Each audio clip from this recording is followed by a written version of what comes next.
आणि ते प्रेम करणारे पोरं ते गुलाबाचं फुल नका देत जाऊ रे, ते लय बारीक आहे, सूर्यफूल द्यायचा. इश्क ही मेरी जिंदगी आहे. ती म्हणली पागलपणा करू नका, दाढी काढून टाका. काढली ना दाढी काढली, जीन्स पॅन्ट घातली आणि पुण्याचा क्षय झाला. पापात्मक पापा नरका जाईचे परिपावीचे, शुद्ध पुण्यांना व्याज तो बी आहे. कुत्रा झाला आणि तिच्या पुढे निघाला. ती गेली इंद्र महाराजांना म्हणली, इंद्र महाराज दाढीच हात काढा, वर्क इज कम्प्लिटेड. का? ज्याची भीती वाटत होती तो कुत्राच झाला. आणि या म्हातारीचा पहिलाच पोरगा आहे काम, म्हातारीचा पहिला पोरगा आहे काम, म्हातारीचा दुसरा पोरगा आहे क्रोध. आणि पाया पडून सांगतो आजचे गिरदार सगळ्या वाचणाऱ्या माणसांना, राग कळा. रागाच्या भरात वाईट कृत्य करू नका. खून करायला काय 2-4 दिवस लागत नाही, मर्डर करायला काय दुपार लागत नाही. आता एखाद्याला म्हणलं तुला 2 लाख देतो, महाराज कीर्तन संपल्यावर बोकशील ना तो, पण ते 2 लाख खर्चायचे कवा? राग कळा. भावाची गाडी वावरातून गेली, जाऊ दे, त्याला म्हण भाऊ पेरलंय, नेऊ नको. हाताच्या डोक्यात दगड घालतोय, एक मेला एक जेलमध्ये गेला, वाडा संपला ना. राग. महिला मंडळ तुमचं या असंच आहे. काही नवरा बोलला, मी निघून जाईन, कुठं जाईन? तुम्ही जाशान कुठं? तुमच्या बापाच्या घरी त्यालाच भाकरी मिळा ना. राग कळा. एक वाक्य सांगू का? 2 मिनिटाचा राग तुमचं जीवनही संपू शकतो आणि 2 मिनिटाचा राग तुम्हाला देवही बनवू शकतो. राग कळा. म्हातारीचा पहिला पोरगा आहे काम, दुसरा पोरगा आहे क्रोध आणि म्हातारीचा तिसरा पोरगा आहे लोभ. मग भांडणाचं कारण काय? बाप मेल्यावर बहिणींनी जेवढे खाते फोडाय भाऊजाम केले तेवढे यमानं केले नसते.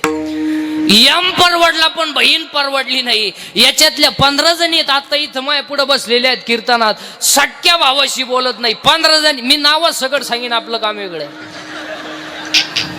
हा विनोद नाही. 50% लग्नांमध्ये सका मामा राहिला नाही महाराज. सका मामा उलातला. आता एक नवीन अवलादीचा मामा तयार झालाय, गुरु मामा. कुठून आणली काय नव्हती अवलाद? गुरु. 3 माणसं अशी आहेत महाराज, दिसन तिथं आणली पाहिजे. एक गुरु मामा, दुसरा एक माणूस येतो तर लय आणला पाहिजे. ती फाटकी चड्डी घालायची पद्धत कोणी आणली बा? पार पिसावली पाहिजे. फाटेल अहो,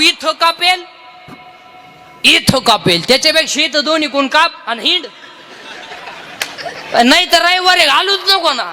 काय माणसे. आणि तिसरा एक मान तो आणला नाही, तो डायरेक्ट बॉकसलाच पाहिजे. ते गाऊन कोणी शोधलंय बा?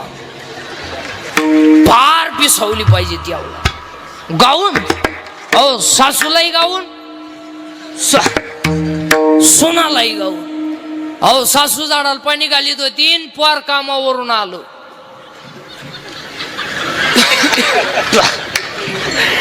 तिला डोळे दाबून म्हणतं ओळख बघू, तिनं कान फटवलं सर. हा विनोद नाही. म्हातारीचा पहिला पोरगा आहे काम, दुसरा पोरगा आहे क्रोध, तिसरा पोरगा आहे लोभ, चौथा पोरगा आहे मद, 5वा पोरगा आहे मत्सर, म्हातारीचा 6वा पोरगा आहे अहंकार. किती झाले? 6. म्हातारीचा 7वा पोरगा आहे मी. ऐका आता पटकन, म्हातारीचे 10च्या 10 पोरं. म्हातारीचा 7वा पोरगा आहे मी, तू, तुझं, माझं. किती झाले? 10. त्या बाबळीपासून या बाबळी पोत आपली इकडल्या किन, पण तुही जिरीन.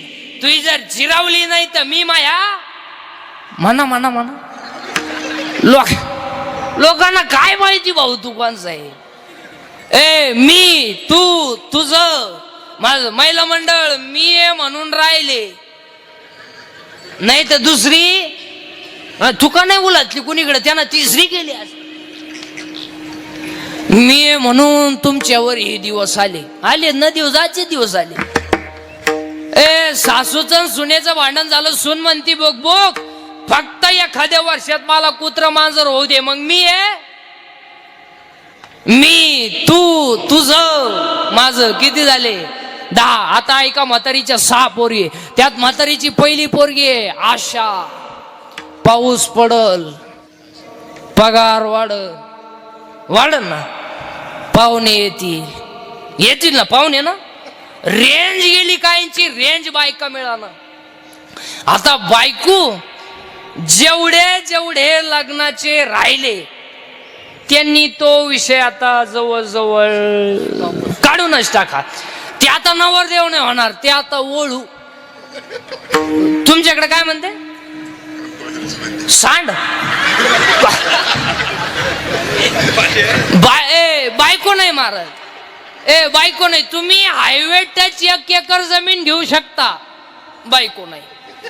बायको नाही. 35चे नवरदेव आहेत आपल्याकडे. 35. 15च राहिले मारायला. 42 पोरी पाहिले. एका पोऱ्यानं नाही पसंत केली, त्याला एक माझ्यासारखा भेटला, म्हणला मिळेल ती करून टाक. त्या पोऱ्यानं पोरगी पसंत केली, पण पोरीची आहे ना नवरदेव पाहिला. ती म्हणली भिकाऱ्याला बोर दिन फण्याला द्यायची नाही. का द्यायची नाही? तर पहिले आम्हाला पाहायला आलता. बायको नाही. काहींचं रविवारी लग्न झालं, मंगळवारी जे नवरी गेली आली नाही म्हणजे तिच्या पहिल्या नवऱ्याच्या घरी गेली. बायको न आशा. ऐका आता पटकन म्हातारीच्या 6च्या 6 पोरी. आशा, इच्छा, वासना, तृष्णा, मंशना आणि तितिक्षा. 10 6 16 आणि हे 16च्या 16 पठ्ठे आपल्याच्यानं मरणार नाही. मग आपण शेंडेने हाणायचे, आपण मुळे हाणायच्या. ज्ञानोबराईनं ओवी केली, वरी वरी पालवी खोडीचे आणि मुळी उदक घालीचे. वरवर शेंडे हाणायचे, खाली झाडाला पाणी घालायचं, ते जमणार नाही. मग आपण काय केलं पाहिजे? 16 पठ्ठे नाही मारायचे, म्हातारीच मारायची म्हणजे काम बिघडल. आणि म्हातारी मारायचं औषध आपण सापडू आता. आणि म्हातारी मारायचं औषध आपल्याकडे आहे ना. काय? भजन. भजन. आणि भजन केलं का म्हातारी मेली आणि लगेच म्हातारी मारू. घुळघुळा वाजती टाळ, घुळघुळा वाजती टाळ, घुळघुळा वाजती टाळ, घुळघुळा वाजती टाळ. झना झना नाद रसाळ, झना झना नाद रसाळ, झन झना नाद रसाळ, झन झना नाद रसाळ.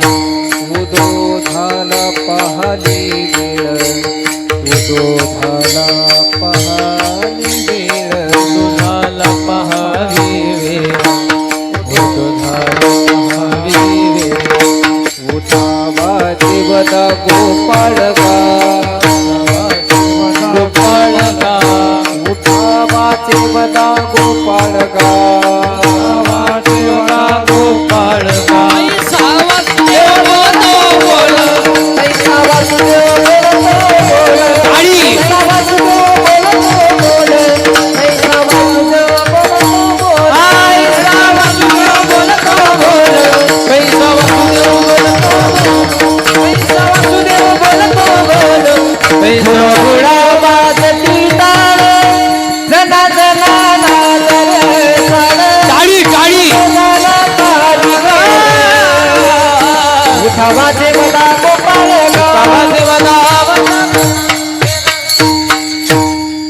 मेली म्हातारी.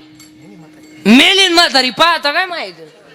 मग ती म्हणाला का गपगत कशी काय म्हातारी मेली? कारण म्हातारी घाबरत होती भजनाला आणि भजन केल्यामुळं म्हातारी मेली. आणि म्हातारी मेल्यामुळं आता आपल्याला मुलगा झाला. त्या मुलाचं नाव बोध. आणि तो बोध नावाचा मुलगा, ज्ञानोबराय म्हणतात, तो बोध नावाचा मुलगा मला निवृत्तीनाथ त्यांच्या कृपेने झाला. आणि मला लग्न न करता 4 मुलं झाली. ज्ञानराज माझी योग्याची माऊली, साधकाचा मायबाप, ज्ञानाबाई माझी अनाथाची माय आणि योगशास्त्र देती बाई. पहिला मुलगा वेद, दुसरा मुलगा योग, तिसरा मुलगा साधक, चौथा मुलगा अनाथ. पहिल्यासाठी अमृतानुभव, दुसऱ्यासाठी चांगदेव पासष्टी, तिसऱ्यासाठी ज्ञानेश्वरी आणि तुमच्या माझ्या सर्वांसाठी ज्ञानोबरायनं हरिपाठ. आणि आजच्या कीर्तनात पाया पडू सांगतो, कोणताही ग्रंथ वाचा नाही तर वाचू नका, पण हरिपाठ पाठ केल्याशिवाय मरू. आणि आज कीर्तनाला घेतलेला अभंग हा हरिपाठातील 16व्या क्रमांकाचा आहे. ज्याची माया नावाची म्हातारी मेली, बोध नावाचा मुलगा झाला, ज्ञान आलं आणि ज्याची बुद्धी हरीच्या चरणावर स्थिर झाली, तो नर कसा आहे? हरिबुद्धी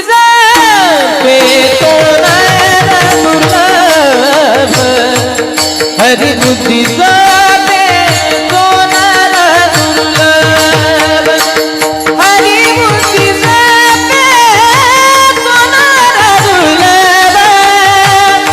हरिबुद्धी